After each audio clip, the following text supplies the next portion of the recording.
चुनाव परिणाम आने के बाद आपने फोन क्यों नहीं उठाने लगा कार्यकर्ताओं का? बकायदा उनको मैंने 2-3 बार फोन किया कि भैया समीक्षा कब कीजिएगा? उन्होंने फोन का कोई जवाब नहीं दिया। इस तरह का सम्मान चाहिए। जुड़ने के साथ केंद्रीय उपाध्यक्ष मिला, लोकसभा का प्रत्याशी बन गए।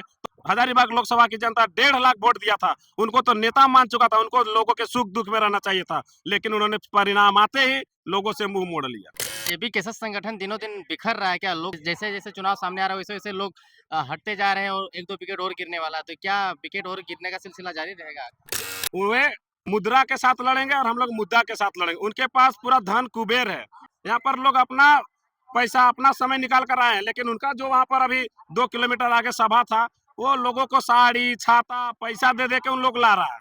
देखिए मंच भाषण देने से रोका जाता है और सभा में जाने से रोका जाता है, बैनर पोस्टर से मेरा फोटो हटाया जाता है, लोकसभा क्षेत्र में घर के सामने सभा होता है, हमको बुलाया नहीं जाता है। उन, उन्होंने रामगढ़ और मांडू का डिमांड किया था, तो कहीं ना कहीं संगठन के तरफ से आनाकानी या किसी भी तरह का हुआ ऊंच नीच, इसके बाद मतलब कि उनको जब नोटिस किया गया तो उन्होंने नोटिस का जवाब नहीं दिया।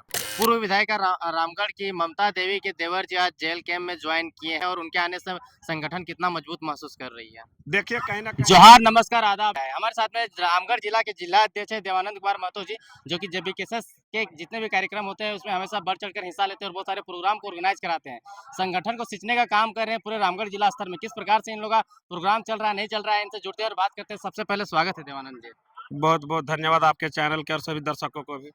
रामगढ़ जिला में आप लोग जो जेबीकेएसएस का विस्तार कर रहे हैं, किस प्रकार से कर रहे हैं?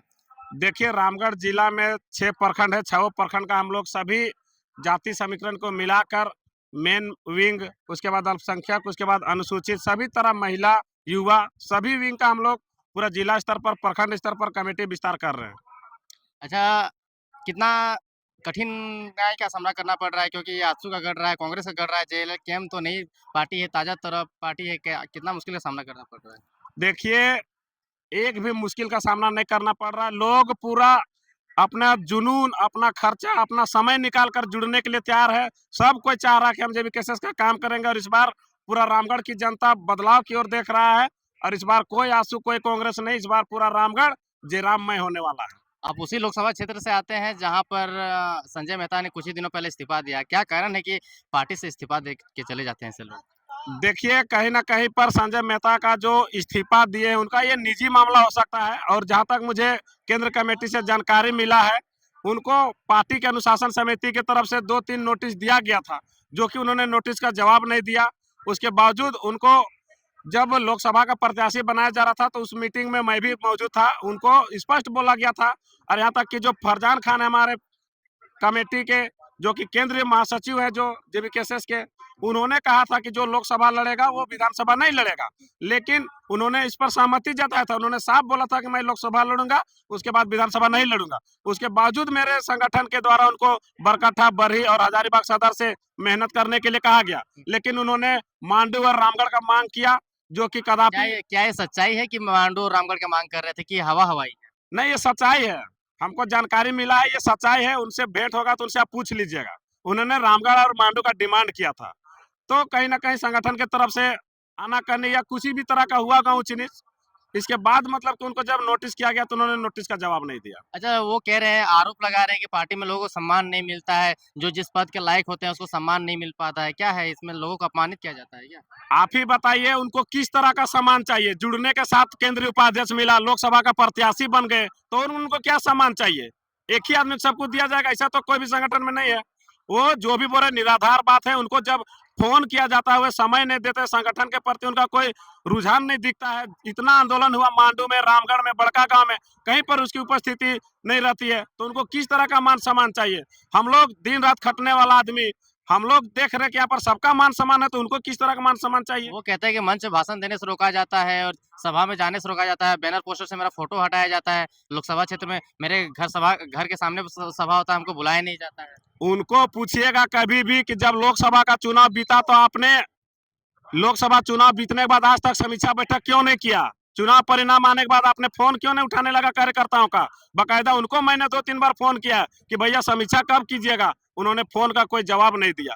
तो उनको किस तरह से हम लोग मतलब मान सम्मान नहीं दे रहे हैं? रामगढ़ में उनको बहुत बार बुलाया गया कि आइए, आप हारे तो उसको उसके बाद उनको और रेस हो जाना चाहिए, लेकिन वो या कार्यकर्ताओं से उनका उठना बैठना बंद हो गया। चुनाव परिणाम आते ही उन्होंने कार्यकर्ताओं से मुंह मोड़ लिया। अच्छा, वो एक आरोप ये भी लगा रहे हैं उनके ऊपर बैन भी लगा हुआ था कि कुछ-कुछ यूट्यूब चैनल्स में इंटरव्यू नहीं देना है, तो क्या ये सब भी एक कारण हो सकता है कि उनको पार्टी के द्वारा ज़्यादा वैल्यू नहीं दिया जाने लगा? देखिए, एक कोई भी इंसान अगर पार्टी को दूसरे राह पे ले जाना चाह रहे है या अपने आप को सुपीरियर समझने लगे तो उन लोगों से दूर रहना ही बेटर है।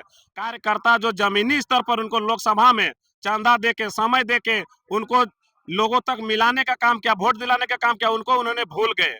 बाकायदा जो प्रखंड लेवल पर, जिला लेवल पर जो कार्यकर्ता है, उनके साथ उन्होंने संबंध खराब किया, तो कोई भी उनके साथ क्यों रहेगा?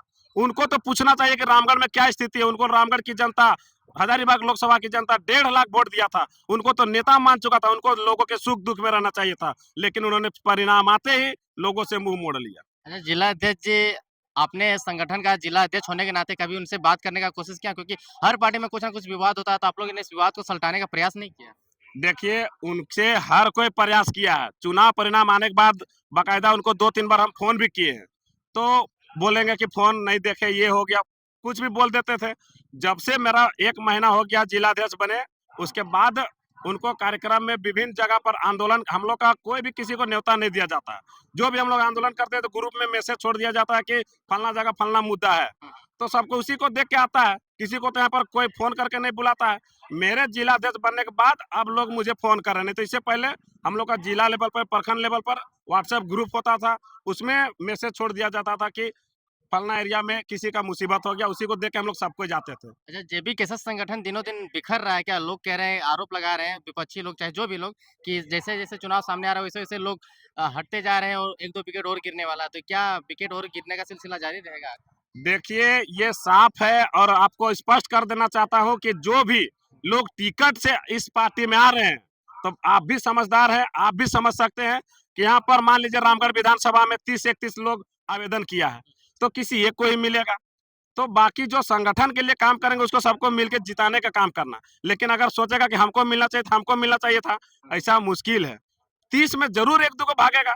ये ज़ाहिर-सी बात है, जो टिकट के लालसा से आया वो तो निश्चित है कि वो छिटकना ज़रूरी है।